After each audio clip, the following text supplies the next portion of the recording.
Guys, ang titirahin natin ngayon guys. So magtatanggal tayo ng radiator. So ayun guys, tanggal na namin yung buong system. So yung sa paan lang natanggal, sobrang dumi. So okay. Sir.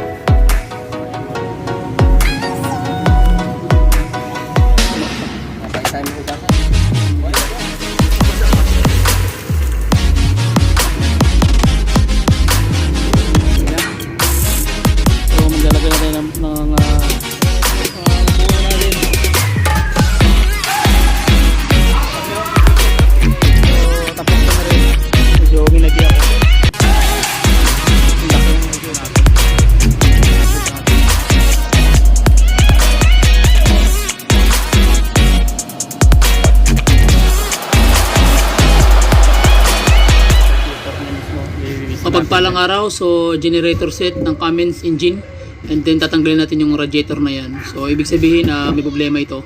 So clogging daw o madumi pero kalawang lumalabas. So choking ang may-ari. Okay? So ngayon gagawin natin, tatanggalin natin itong buong mechanism ng radiator system. So tingnan natin muna kung ano yung problema. Tara. So ayan ang problema guys, makita nyo naman na nagkakalawang talaga. So ibig sabihin kung marami yung tubig, paano pa kaya ang loob nito? So yun ang main problem nito ngayon. So baklasin na namin lahat yan. So diretso natin pagbaklas guys. So hindi natin tatagalin. Basic pointers ba rin guys para natin malalaman yung sistema kung ano ba tagal naman loob ng radiator na sobrang laki. So kasi laki siya ng bata. Okay? So ang gawin natin nito, makita nyo naman yung itsura ng radiator natin, talagang madumi. Sobrang kalawang na. So ibig sabihin na umuulbok na yung bumubulwak na yung kalawang mula sa loob. So ibig sabihin barado na yung mga tubing. So yun ang main problem nito, yung tubing niya nagbabara. So kailangan nating linisan. So kailangan nating baklasin to isa-isa. So yun ang ating video clip ngayon na ituturo ko sa inyo, yung paano mag overhaul ng isang radiator na ganito kalalaki. So hindi to sulda guys, hindi nito kailangan suldahin. So ano lang ito, gasket o lang katapat ito at saka gasket. Ilang kapalitan, then naka naman siya, naka bolt type yung lock nya. Makikita nyo ayan mga bolt yan. So tanggal na natin sa mechanism guys. So binibilis na natin yung video natin. So silipin natin yung loob. Ayan kita nyo halos sobrang dumi sa may part ng takip. So paano pa kaya sa loob nito? So yun ang pinaka-abangan natin kung ano yung sistema, kung bakit nag-cause ng overheat dahil dyan sa mga problema na yan. Ayan na siya. Okay, so dyan nagmumula yung kanyang radiator set. Okay, so silipin natin kadali. Ayan Cummins engine ito guys, malaking makina ito, replica ng made in China. So ganun na siya kasi kasimple, pero mahal ito guys. Ang set nito almost nasa mga million to, mga 1.2 1.3 million ng price nito. Ewan ko lang ngayon, baka medyo bumaba. So ayan siya, diesel type din siya. Ayan, may turbo siya. So, meron siyang air housing, ayan sa labas. So yun ang kanyang radiator, yun ang tao. So matangkad talaga. So ibig sabihin malaki yung radiator guys. So lilinisan na natin yan. So ngayon tara, baba na natin yung mechanism. Okay, so isakay natin guys. So papasok tayo sa drive-thru dahil yun ang lugar kung saan natin makukuha yung radiator. So yan, hindi kami order, daan lang kami guys. So asan yung radiator natin? Ayun, yun, nakaabang na guys. So wait lang, daan muna kami guys. So ikakarga muna natin itong radiator natin para diretso tayo sa shop, and then ma-overhaulan natin para makita nyo, masilip nyo yung basic pointers. Okay, so wait lang, ikakarga ko muna guys yung radiator. So okay, yes sir. So ayan guys, diyan ka lang, sige. So tara, uwi na tayo. So yun na guys, okay, sa shop na tayo, let's go. So ayan na guys, tayo shop natin. Okay, so ayan, buhatin na natin to. Let's go. Okay, so tanggalin na natin guys yung mga bolt. So hindi siya sinusolda, so meron siyang sariling gasket na asbestos na makapal. So yan yung mga dapat ingatan na hindi siya mag-crack. So makikita nyo ngayon guys yung sistema kung saan ang dami talagang marking ng bulwak ng kanyang radiator. Puro kalawang. So ibig sabihin yan ay putik na yan, hindi na siya ordinaryong kalawang guys. So kaya ayan ang naging sintomas na hindi maganda yung radiator system mo, yung cooling system mo barado, yung tubing. So kaya nangyayari, bumubulwak na mismo sa may takip ng kanyang radiator cap. Okay, so kaya makita mo halos ang dumi talaga, oh. So ganun siya kataas. So matangkad talaga siya guys, almost na bewang ko siya, oh. Yan, oh, hanggang tiyan ko na almost. So matangkad siya, malaki. First time ko rin makatira ng ganito.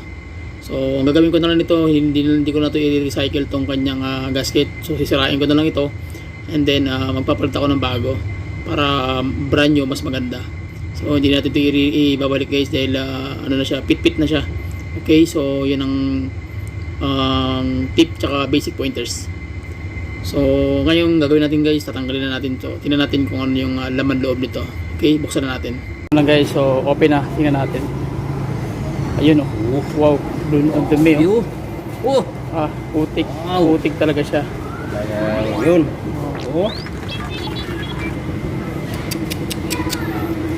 So yan ang nagiging cause ng bara.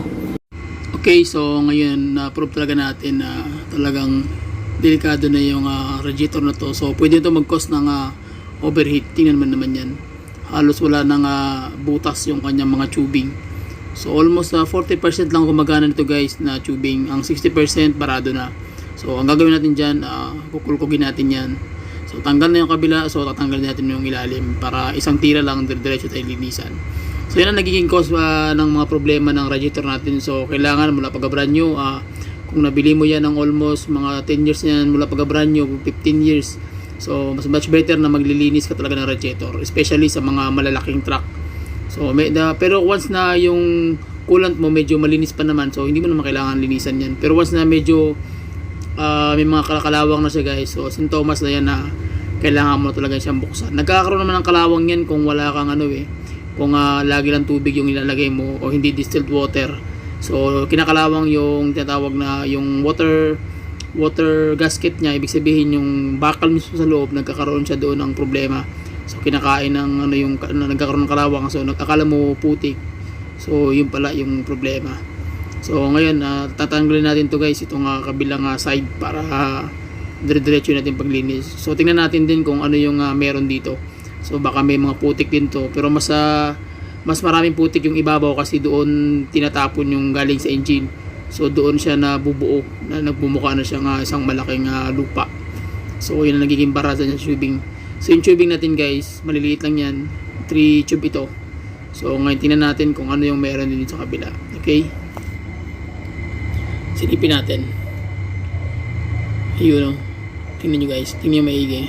Ayun, so sa ilalim hindi gaanong maraming lupa, kunti lang, almost mga 5% lang yung dumi. So ang 95% nasa taas talaga nagmumula. Okay, so yan, kita nyo naman yung dumi guys. So check natin ang malapitan. So makikita nyo hindi gaanong karamihan, pero marami na talaga yan guys kung sa ordinaryong radiator lang.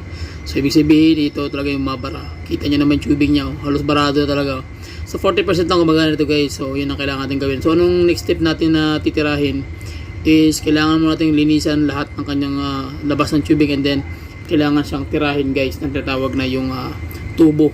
Tutusukan natin ngayon yan, tulad ng ganito yan. So kita nyo naman yan, yung mga bara na yan, bago nyo linisan, tusukin nyo muna, tapos nyo tusukin para lumambot lahat ng putik o anumang klaseng buhangin o anumang klaseng bagay na nagbibigay ng bara sa tubing. So kailangan nyo muna tusukin yan. Kita nyo yan, ang dumi, grabe, putik na talaga siya guys. Ibig sabihin napabayaan na ito. Hindi na coolant yung nilalagay dito, kundi ordinaryong tubig lang talaga mula sa foso o sa So, ibig sabihin hindi siya napabayaan siya. So yun ang ibig sabihin nun guys, sa madaling sabi. So yan, nakikita nyo ngayon ng mga putik na yan. Yan ang nagbibigay ng bara doon. So nangyayari, umaapaw na yung radiator cap mo. Sila na nagbibigay ng pressure doon sa loob. Bakit? Kasi hindi na nakakadalo yung cooling system. Wala nang magandang takbo yung tubig. So dahil barado nga, kaya nangyayari, nag-overflow na yung tinatawag na yung cooling system mo. So aapaw na talaga yan at magkakaroon ng kalawang o stain yung mga bandang takip ng mismo ng radiator. So yan nagiging cause guys. So kaya kailangan yung ipa-check up yung radiator nyo, dahil yan ang nagiging problema kung bakit nagkakaroon ng overheat. Isa din yan. And then pangalawa, yung kanyang clutch pan o yung kanyang clutch motor fan. So yan ang sa mga kotse, may mga clutch water pan, di kuryente yan guys. So nakakonect naman yan sa thermostat mo para malaman niya kung kailangan niya ng umandar o hindi. Ngayon pag hindi yan na-address yung mga concern na yan tulad nitong barabara na to, so automatic yan, magkakaroon ka ng sakit ng ulo dahil mag-overheat ka, overhaul ka na. Kaya karamihan na nagpapa-overhaul, so pati ang radiator pinapalinis talaga natin yan para isang tira lang. Okay, so yan ang mga basic tsaka pointers. So ang gawin natin guys, nilinisan na natin yung mechanism ng sistema ng unit. So okay, so tara, let's go.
Okay, so ayan na, malinis na yung tira natin guys. Tingnan nyo yung butas. Kagusan yan. Tuslok ko Ayan. Sige Brad. Tabo, yun. So kaya siya tinutusok para yung lahat ng mga bara doon sa loob matanggal. So kung titingnan mo yung butas niya, ayan, makita mo yung yung lapos, ibig sabihin okay na siya, malinis na siya. Okay, di ba? So kaya yung tubig dire-diretso hihigop dun. Maganda yung sistema ng cooling system kasi nga malinis. Mas malinis, mas maganda. Okay, so ngayon guys, tapos na tayo mag-spray. So patutuyuin natin konti ito. So ayan na, tuyo na yung yung kanyang radiator, and then ang gagawin natin to, maglalagay na tayo at mag-assemble na tayo ng mismo ng kanyang set assembly. So maglalagay na tayo ng sealant o gasket oil. So tara. Okay, so fast forward na natin guys para mas mabilis. Tara, let's go.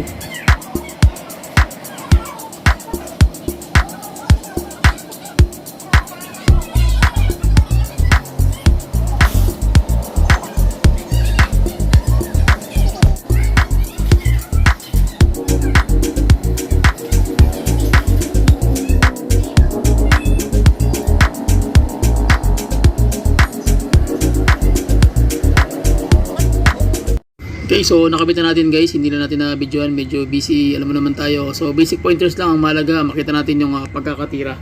Okay, so fast forward natin para diretso na. Tara, let's go.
Mag-higpit kayo nito guys, kailangan tama-tama lang.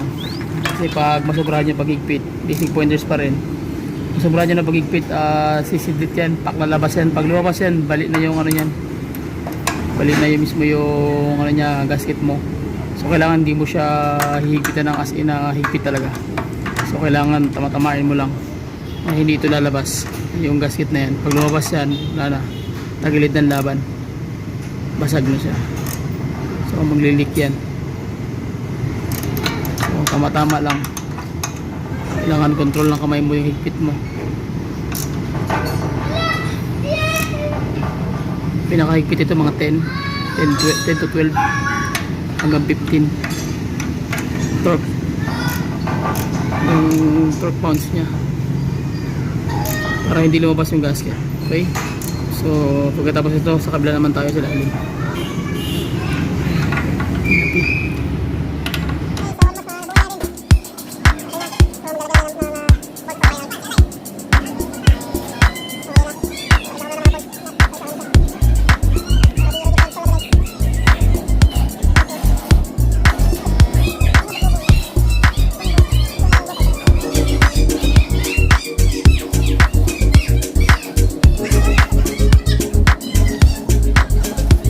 Okay guys, so tapos ko na rin.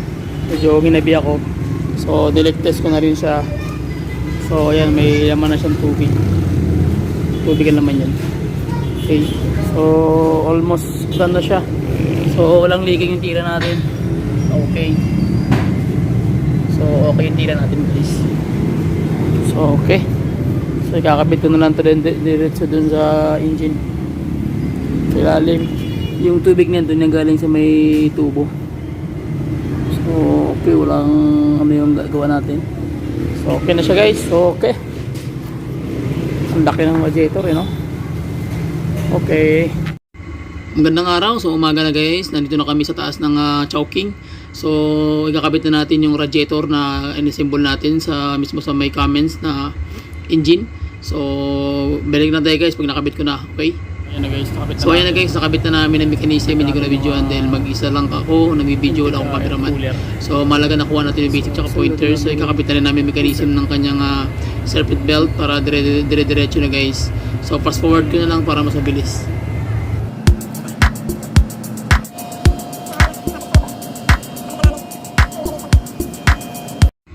Almost done na kami guys, nakabit na namin yung halos buong mechanism. So mga 85% na kami.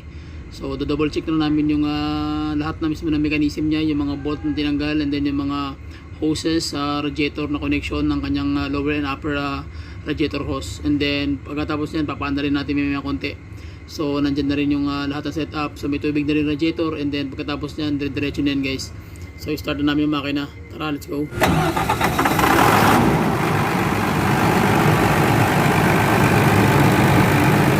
Big front. Tubig. Ano pa?